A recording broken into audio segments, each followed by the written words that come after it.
अजून पाच पाच जिंकायचे बाकी आहेत. तर नमस्कार भावांनो, आपण आपलं सगळं काम संपवून घरी जायला निघालेलो. तर तुम्ही म्हणाल कामावरून घरी जाताना व्हिडिओ शूट करायचं कारण काय? संडेच्या दिवशी कामावरून घरी जाताना आनंद वेगळाच. तर मस्तपैकी ट्रेननी घरी जाऊन फ्रेश वगैरे होऊन रात्री क्रिकेट साठी निघालो. तेवढंच आपल्या भावाने सांगितलं की आज 11 कोंबड्याची मॅच ठेवलेली आहे, तर ती एन्जॉय करायला आपण सगळे निघालोय. तर तुम्ही सगळे म्हणत असाल हे लोक क्रिकेट खेळायला चालले का गरबा खेळायला, तेच काय कळत नाही. तर रात्रीचं कसं बस रस्ता शोधत फायनली आम्ही टर्फला पोहोचलेलो आहे. तर लगेच टर्फवर आल्यानंतर झटपट पटापट मला टीमची शॉर्टलिस्ट करून मस्त एक गेम ऑन केलेला आहे. तर सर्वात आधी बॅटिंगचा निर्णय घेऊन आमचे परदेशी प्लेयर बॅटिंग साठी सज्ज झाले आहेत. त्यांची बॅटिंग बघून समोरच्या बॉलरला तर घामच सुटलेला आहे. तर आमच्या टीमचे कॅप्टन मला म्हणल्यावर तू तरी 11 कोंबड्यांची जिम्मेदारी खांद्यावर घे आणि आपल्या मॅचला पुढे घेऊन जा असं म्हणत मी बॅटिंगची सुरुवात केलेली आहे. हे बाय 6 नाही मारू शकलो बा, काय नाही जाऊ दे, पहिलाच बॉल पहिलीच मॅच. तर नेक्स्ट बॅटवर सज्ज झालेले आहेत. त्यांनाही कॅप्टन साहेबांनी सेम स्लोगन सांगून बॅटिंग करायला सांगितलंय, पण त्याच्यावर त्यांनी मस्त मोठी रांगोळी काढून टाकली. शेवटी कॅप्टनला मैदानात येऊन चौके छक्के मारून भाई मॅचला एकदम 4 चांद लावून टाकलेले आहेत ना, जबरदस्त.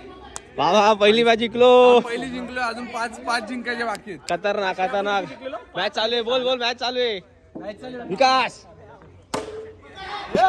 तर भावांनो, नेक्स्ट मॅचला सुरुवात झालेली आहे. तर हे भाई चौका मारायचा प्रयत्न केला पण नाही गेला. तर असं आपल्यापेक्षा चांगले बॅटिंग करून मस्तपैकी टीमला एकदम चांगल्या रनांची स्ट्रॅटेजी करून दिलेली आहे. आता म्हटलं 2 शेवटचे बॉल बाकी आहेत, एक तरी 6 मारला पाहिजे. यो बॉलला मार सुपला शॉट, यो कंचा डाव आहे काय. तर मस्तपैकी आपली बॅटिंग वगैरे संपलेली आहे. तर समोरच्या टीमने पण अतिशय उत्तम प्रकारे बॅटिंग वगैरे करून शेवटची फायनल 6 म्हणून तरी मॅच संपवलेली आहे. फिल्डिंग करताना जास्त व्हिडिओ काय काढता आला नाही, त्यासाठी खूप खूप शॉर्ट. दोन्ही टीमचे पॉइंट्स इक्वल असल्यामुळे आम्ही कोंबड्या 5.5 अशा दोघांनी वाटून घेतलेल्या आहे. तेवढं वाटून होईपर्यंत तुम्ही व्हिडिओला लाईक शेअर फॉलो नक्की करून घ्या.